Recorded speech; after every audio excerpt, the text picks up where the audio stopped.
Good morning and welcome to our webinar on how to improve your Cambridge IGCSE Chemistry students' practical skills from home. So whatever time of day it is for you in the world, hello and good morning from the UK. So welcome to our webinar on how to improve your Cambridge IGCSE Chemistry students' practical skills from home. I'm Tamsin Hart from Cambridge University Press, and I'll be hosting this webinar for our speaker, Michael Strachan.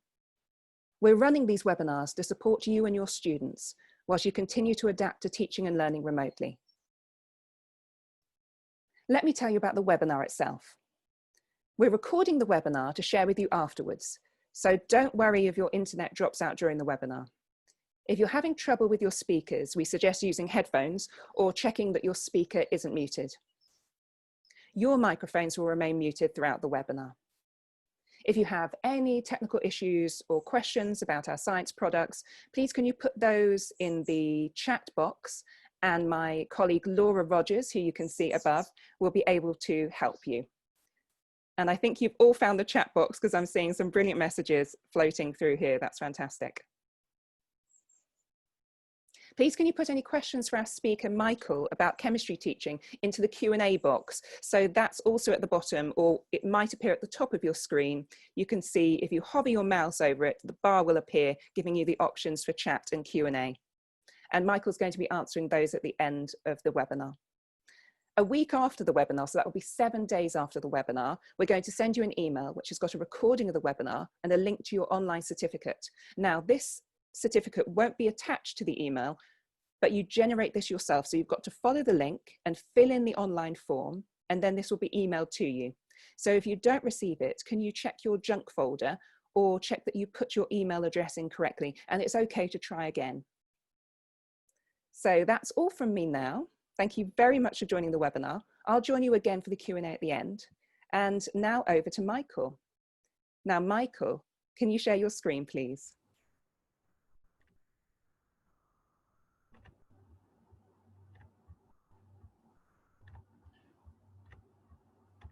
Thank you very much, Tamsin, and a very warm welcome to everyone. I'd like to start by thanking Cambridge University Press for inviting me to do this webinar, but also to everyone who's taking part as well. I appreciate you giving up your time to focus on and help your students improve.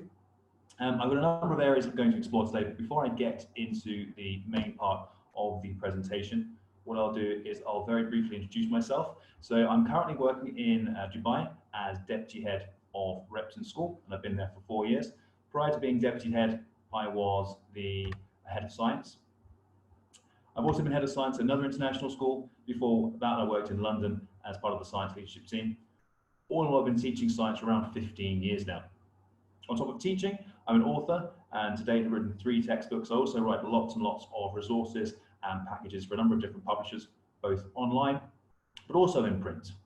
As well as being an examiner, I'm an international trainer, and I've trained now, I think the count is 8 different countries. I really enjoy training teachers, both in pedagogy, but also in chemistry. I'm a lecturer in education for the universities of Birmingham and also Middlesex here in Dubai, on both the Master's Education course and also the PGCE, which is a British teacher training qualification. And finally, last year I was elected a Fellow of the Chartered College of Teachers.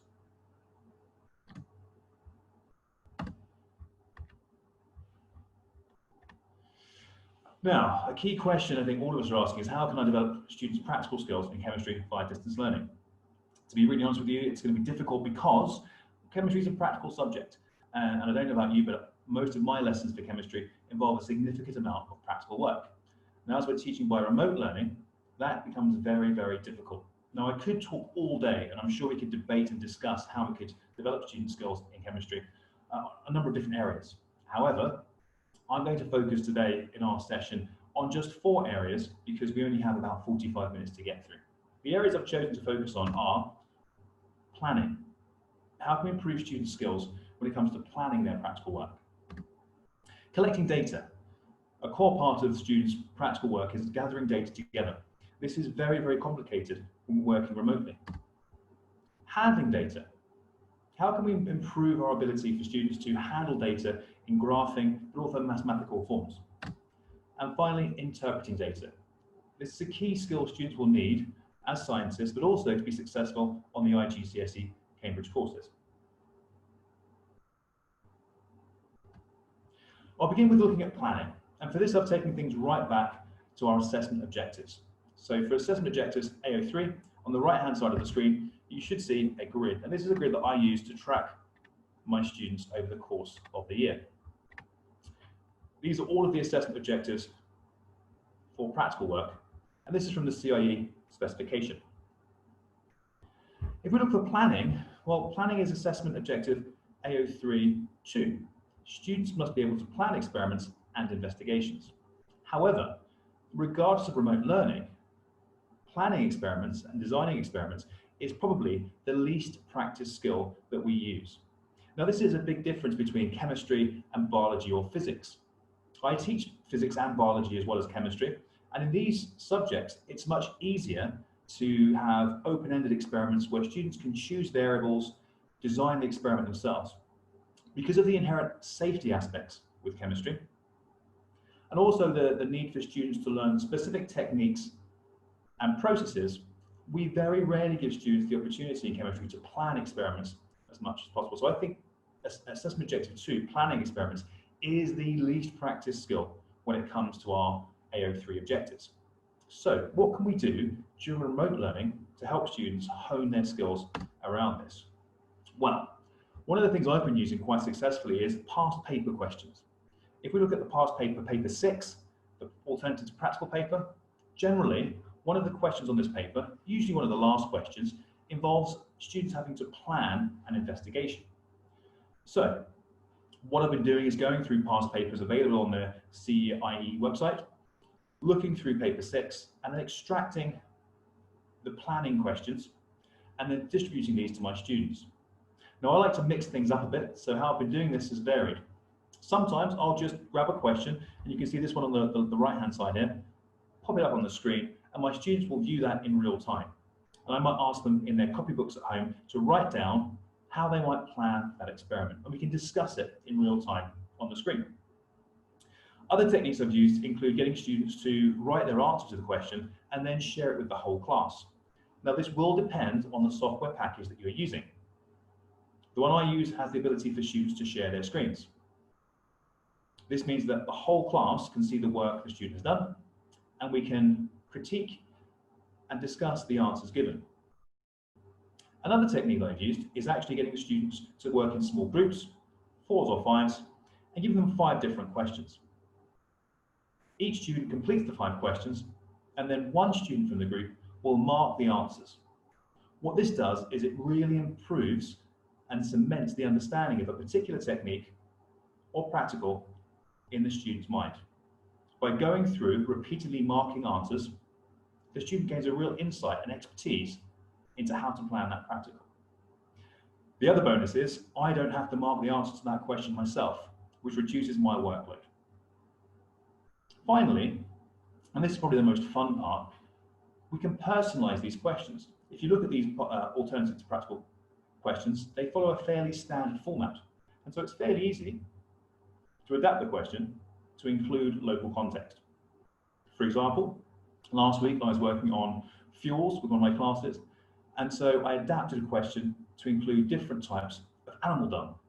Being in the Middle East, historically the Bedouins would have used camel dung as a fuel, and by introducing that concept, it brought relevance to lots of our students.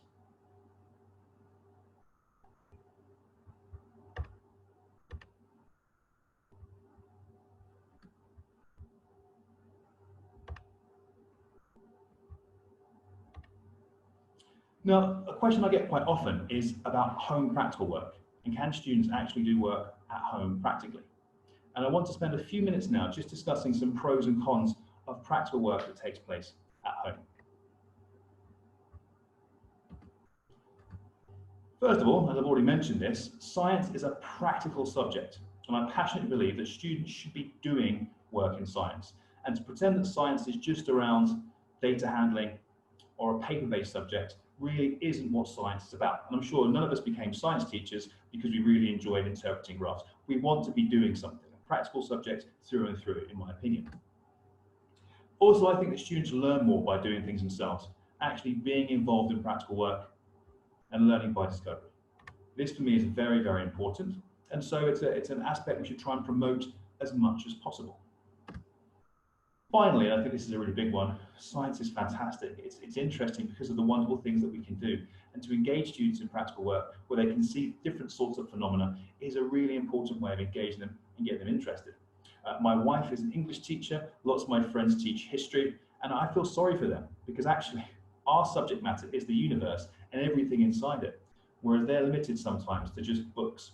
And so I think to engage students, getting to do practical work, that awe and wonder, is massively important. However, in terms of home practical work, there are some important cons we have to consider. The first one, and I would say the most important one, is safety. And this is really, really, really key. We must make sure that we are not suggesting practical work for students to take part in at home that potentially could cause them harm or harm to other people. I'd also say with this, remember that often students will be unsupervised at home or supervised by parents who are non-specialists. There's a second aspect to the safety, which is not about physical safety, but about your safety as a teacher. We must be mindful that if we suggest some work for the students to do and it goes awry and the students become hurt or there's some kind of negative impact, we might be liable for that, having suggested for them to do that work. So I'd be very, very cautious around suggesting practical work for students to do for that reason. The second aspect in terms of home practical work is equity of access. Not all students have access to the same things at home. This means we might suggest a practical for the students to do, but we would exclude some of our students because they just simply haven't got the equipment, apparatus, or ingredients at home. Now, I know some people might say, well, I'll set this practical work as an optional activity. And that's fine, but we still might be ruling some of our students out of access to that because they just simply can't take part. So for equity, we must be very, very careful around what we suggest. Finally, parental support. Now that's very, very important. I work at a fee-paying school. I'm sure many of you will work at fee-paying schools. But regardless if it's a fee-paying school or a state-funded school, having a positive relationship with parents is really important. If we start asking for children to take part in experiments that require lots and lots of ingredients that parents don't have, well, that might put pressure on parents and might sour the relationship. Equally, if parents come home and find a big red stain on the ceiling and ask their children, where did that come from? And they say, well, it's because Mr. Strachan told me to do this wonderful experiment. That also might cause problems. So although I'm not saying don't do home practical work, I'm saying we need to think really carefully about what we suggest for these reasons. That being said, there are some really great practicals that can be done at home where students can collect data, which are very, very simple, contain ingredients that all students will already have at home, and also are really safe. So, 5 simple investigations I'll run through fairly quickly, and I really enjoy doing these in school, but they can be done outside of school as well. The first one, what affects how many drops of water can be added to a coin? Every student will have a coin at home somewhere, they'll all have access to water, and this is great because students can really investigate variables, repeats, anomalies. They can use different sizes of coin, different faces of the coin, different material to make the coin, different temperature of water. All of these things bring a variable to the experiment. What affects the mass an egg can support before it cracks? Now this one's slightly messy, but actually it's only an egg. So again, lots and lots of variables can be included here for the students to get involved in, and again, it brings an element of interest for them. Classic experiment in saturation. What affects how much salt will dissolve in water? Again, salt and water, nearly everyone will have this at home. And again, students can plan there for variables, temperature of water, mass of salt, volume of water, lots of variables and lots of really good data that they can collect. What affects evaporation rate? They can go into the kitchen, get a coffee cup, a teacup, a saucepan, a frying pan, a saucer, and explore how diameter affects evaporation rate, how volume affects evaporation rate, how temperature affects evaporation rate. All of those, really good science. They can experiment with variables, control variables, but actually really simple, really safe, not too messy.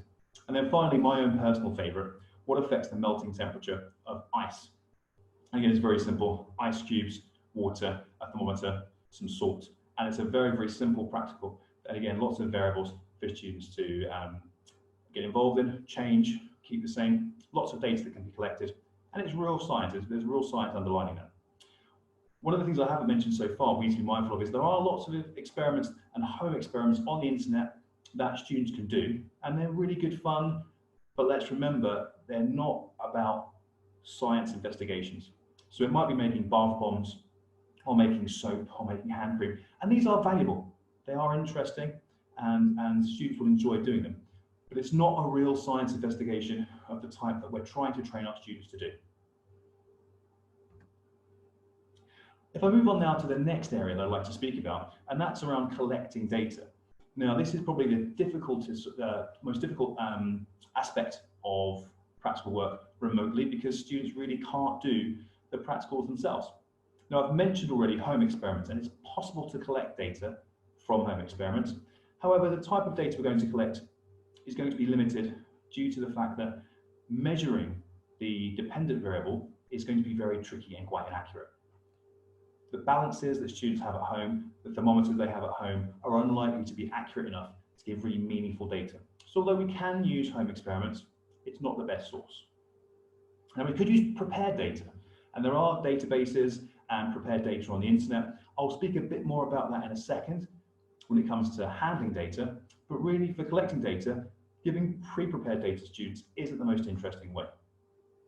This leads nicely on to virtual simulations. And so virtual simulations is something I'll explore a little bit now as a way for students to collect data before they then go on to process it themselves. Now, there are many software packages, both free and also proprietary, that we can use. I'll just share one that I use quite a lot because I think it's really easy and it's quite good. It's called PhET, and I'm sure many of you have seen this before. It's from the University of Colorado, and it's a completely free software package. It's all web-based, and for me that's really important because it means that students can have access to this themselves. So if they have a web browser, they can access PhET. All of the simulations are free. You can embed them if you want to. So if you have a school VLE or a school website, you can embed the code, but actually it's really good because students can access it without any usernames, without any passwords or logins. Now, if I click on this, hopefully it will work. And take us straight through to the site. So hopefully you can now see my browser. This is an example of a PhET simulation, and there are a number of different simulations. Hopefully you can see my screen. Good. Tabs, and can you confirm you can see my browser screen right now in the experiment? So I'm seeing your PhET screen now. And you can see me moving around the pH meter. I think we've got a little lag at the moment. Okay, I'll just give me 2 seconds. I'll just make sure we're sharing the right screen. Here we go. Can you see a pH meter? Yes, I can. Glorious. Thank you so much. Okay, the joys of Zoom. So here's a very, very basic simulation. This is one looking at pH. And what I really like about PhET is they've built in lots of aspects that make the experiment quite realistic. I'll show you here as an example. Here is my tap for water, so I can measure water coming in. I'm not just typing in the exact amount. I've actually got to use some skill. And oh look, I put too much there. I want 500 centimeters cubed, but I've put in too much. So I have to actually go for the second tap here and then a bit out. And you can see there's actually a bit of skill that's required to measure the correct volume there for my experiment.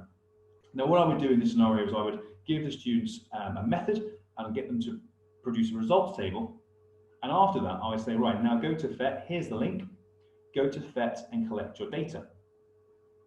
And so the students would come to PhET and complete the experiment, collect the data, we'd reconvene in the science lesson, and then we'd do the handling data, and graphing, etc.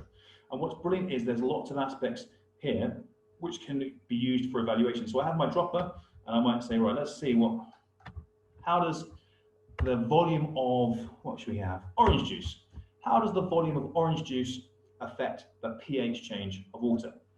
And they would have to plan their experiment. They might say, right, we're going to start with 500 ml of water. And I would say to them, okay, how does adding drops of orange juice affect the pH of a solution? And they might have 1 drop, two drops, 3 drops, 4 drops.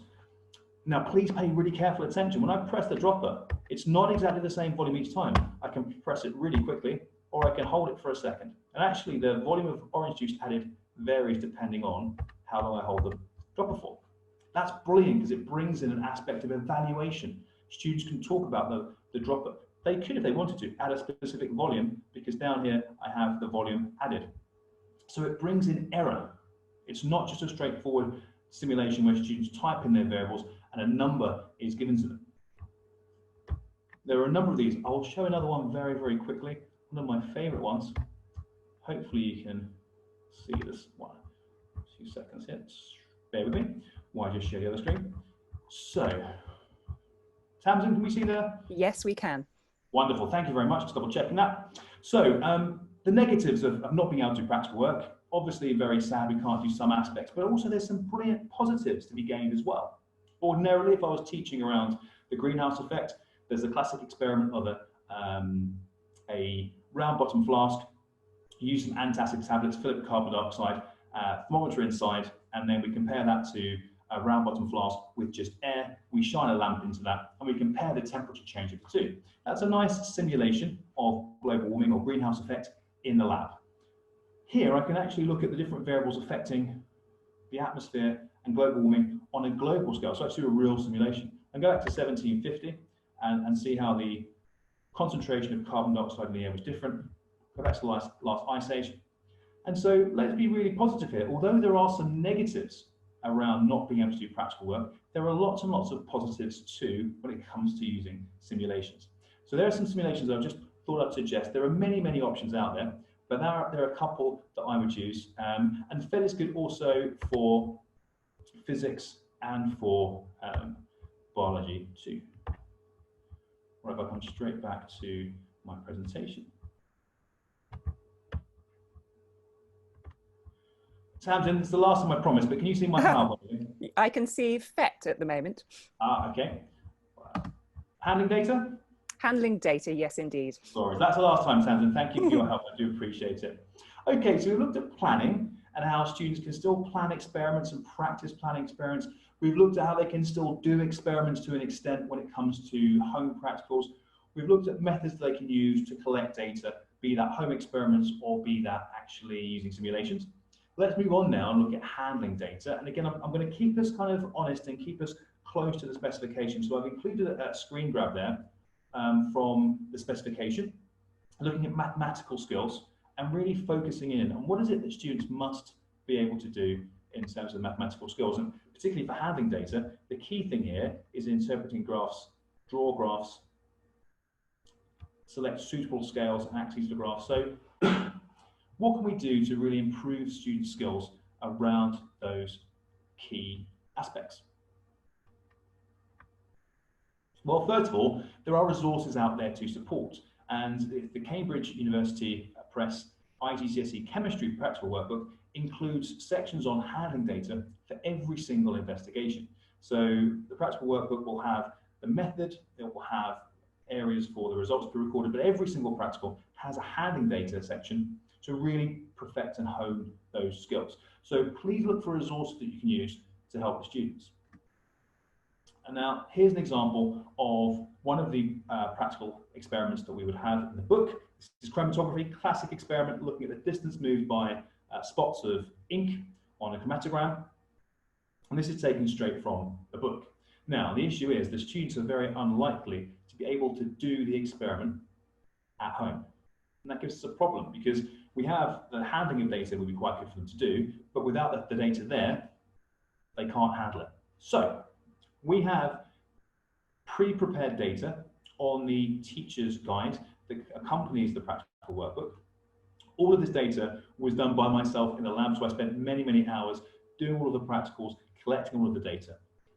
So any practical work from the IGCSE Chemistry Practical Workbook series has sample data for you to use. Now, it's possible to go online and find examples of sample data, or if you need to, you could also create the sample data yourself. But don't be afraid of giving students sample data to work with if they're unable to collect their own data. In fact, if I'm honest, sometimes even during normal times, when there isn't remote learning going on, there'll be situations where I have to use sample data. Potentially there isn't enough time to do all the practicals. It might be that we don't have the resources. Sometimes the practical just doesn't work. There'll be students who, through no fault of their own, will not be able to collect data.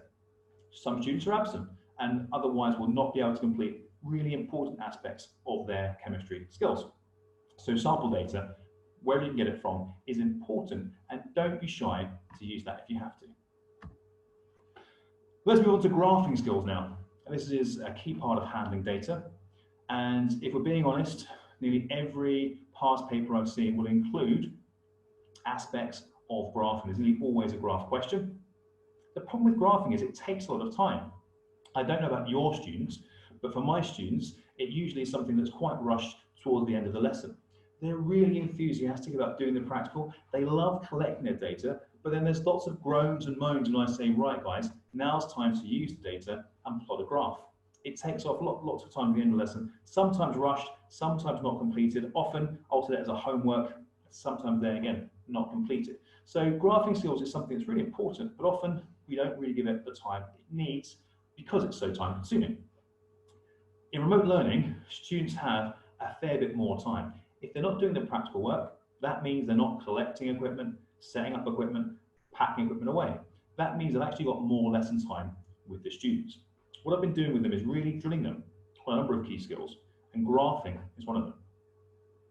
Now, I want to share with you a technique that I've developed. This is just me that I use with my students in my classes, but I've found it very successful. The students like it, and I've seen a really positive impact on the quality of the graphs that the students produce, but also their confidence when it comes to graphing. They don't groan and moan as much now when they see a graph question or we do a graph in the lesson. It's really simple, and it's called SLAP UK. It's a nice, easy thing for the children to remember. And each of these letters stands for a really important aspect of a graph that the students will have to remember. So what my students will do is, there's a graph question, or I'm asking them to do a graph. It's a piece of work they're doing. They'll write the letters SLAP UK in the margin, somewhere on their work. And as we go through the graph, they'll tick each aspect off as it's completed. So to begin with, scale. And this is a real bugbear of mine when I'm marking students' work. Their graphs are often far too small. So we say scale is really important, and make sure that the graph is more than half the page. If you actually look at mark schemes for past papers, it'll often say the graph has to take up more than half the page. And so that's a rule of thumb that I use. Now, it's just good science. The bigger the graph is, the more chance the students have of having an accurate graph, and it makes it easy for them to plot their points. Intervals must be regular, and I have spent a lot of time, I'm sure you have too, looking at graphs where students go up in strange numbers, 3s, 9s, 14s. This makes it very, very difficult for them to plot the graph accurately, and even harder for you as the teacher to mark their work. So I insist that my students only go up in 1s, 2s, 5s, 10s, 50s, 100s. These regular numbers makes it much easier for them to plot their graph accurately. So S stands for scale. L stands for line of best fit, and this is one of the things that students will often forget to do. They'll plot a graph beautifully, all the points are on there, however, they'll lose a mark because they haven't plotted their line of best fit. And without their line of best fit, it makes it very tricky sometimes for them to see the pattern in the graph. Axes and labels. Again, another part of the graph that's commonly forgotten by students. In their rush to plot their points, they often forget the basics, the key things they need to do, and actually labeling the axes is one of those. The plot. Now again, I'm quite strict with my students. I give them a 1 millimeter tolerance. That would be one small square on a piece of graph paper. So they need to be really, really accurate. A technique I've developed with them is called the reverse checking method. What they will do is they will plot their graph, and then they'll cover up the results they're using to plot the graph from and draw a new results table based on the data from the graph they've just drawn. If the data they draw on their results table from the graph they've just drawn matches their source data, that means they've plotted their graph accurately and there are no errors. If the discrepancy is there, it means they need to go back and have another look at their graph because there's obviously a mistake somewhere. This takes a bit more time, but the payoff is they don't lose marks on their graph. Units. I'm sure in common with nearly every teacher, the number of times I write, please add units, is phenomenal, but it's a key part of the graph, and they will, again, lose marks for not including that. So it's really important to make sure students are always including their units on their graph. It's just good science. And I think we're trying to train our students to be good scientists, onwards into A-level or IB, onwards into university. So getting these basics right are really, really important. So when I'm marking students' work in my class, this is what I use as a guide for myself to mark them. And I'll say, is the scale correct? Is there a line of best fit? Are the axes labeled? Is there a plot accurate? Are the units there? And finally, sometimes, depending on the type of graph, there'll need to be a key. So if there are 2 lines on a line graph, or if it's a bar graph with different variables, I would ask there to be a key on there as well. So when I'm marking my students' work, they know this is what I'm looking for. I think it's really important for the students to know what they're working towards and their assessment objectives. All of my students know every time I mark their work, this is what I'm looking for. And I actually, when I'm marking, write this on their work as well. It's really improved their confidence, and crucially, it's really improved the quality of their graph work. Okay, if we're moving on now, interpreting data. So the final aspect we're going to look at today is interpreting data. And again, I'll bring you back to the assessment objectives, part 3, experimental skills and investigations. And it's really important for them to be able to interpret data. Now, here's where I'm going to go a little bit off script and a bit of an interesting, is that it's a technique that I'm going to describe, which isn't particularly scientific, but it's something that I use as a really important way to engage the students and improve their ability when it comes to interpreting graphs. I find most of my students are English as an additional language learners. English is not their first language, and often they'll lack the language ability to describe what's going on in the graph. They'll try and jump in straight away to explain, or they'll describe when they should be explaining. So it's a really important aspect of our training of the students and their education to be able to look at a graph and understand that and interpret that. So although I said there are issues and there are difficulties for some of our students, with training, we can improve. So what I'm going to speak about for the next few minutes is a technique, again, that I use with my students that you may find useful. So here's a technique that I use, and I've got it on the screen there, a picture of a graph. This is a graph from an A-level biology question.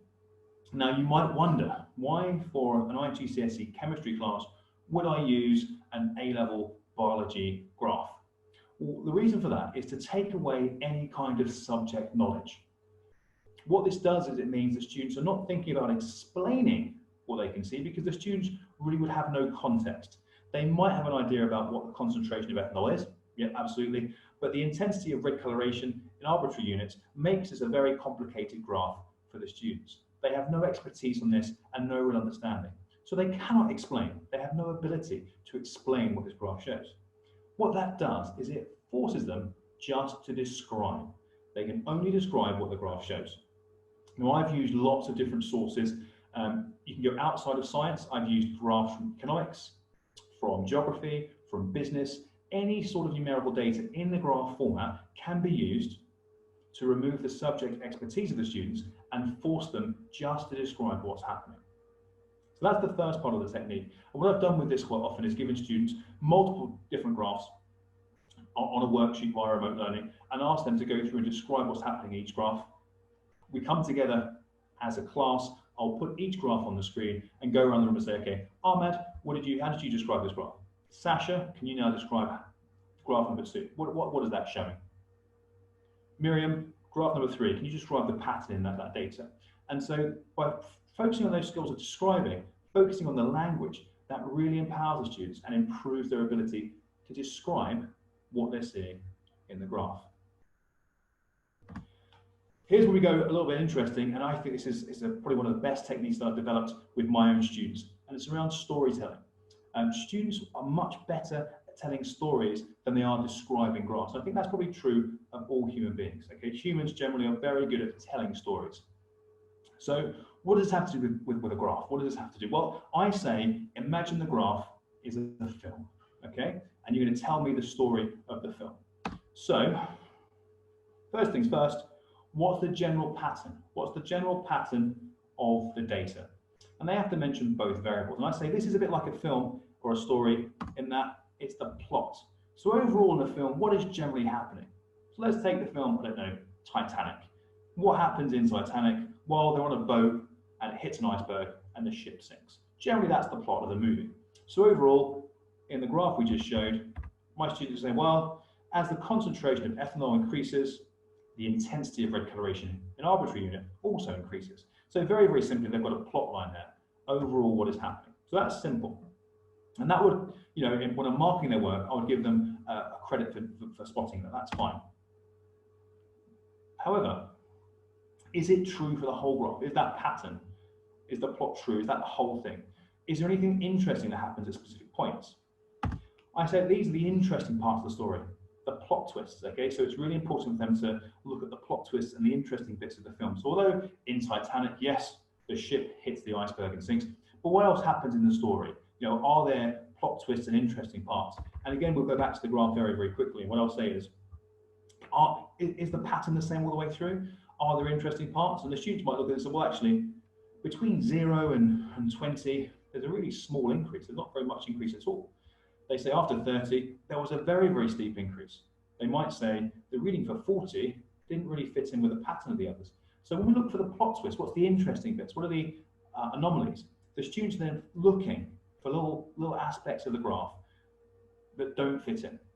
And again, that comes down to training them and getting used to a certain way of looking at graphs every single time.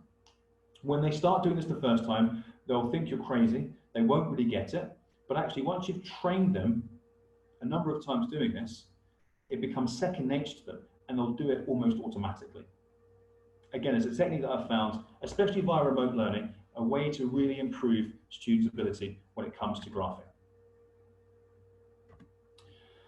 Again, I'll come back to resources, and there are a number of resources. Here's another example from the CUP Chemistry Practical Workbook, where, again, built into every single investigation, there are graphing opportunities, but also opportunities to interpret data. So the students here, for this example, would plot a graph, and then there'll be an expectation that they would answer questions and take readings from the graph. So again, there are resources out there for you to use that can also support and strengthen via remote learning what you're doing.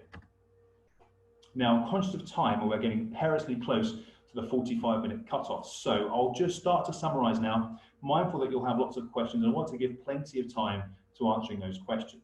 So in summary, what have we kind of covered today? What are the key messages that I'd like you to take away from this session? Well, the first one is we can still do practical work. That's the key thing. Let's not abandon practical work entirely. We can still do practical work, but please, we need to take care with this for the reasons I mentioned: safety, equity of access. But don't let that scare you. There are still possibilities, as I described, of simple, safe, accessible practicals for students to do. And where we can, we should definitely try to promote practical work as science teachers and not let students completely lose those skills in the remote learning period. So that's the first thing I would emphasize. Please try, if you can, to promote some practical work, but it needs to be the right type.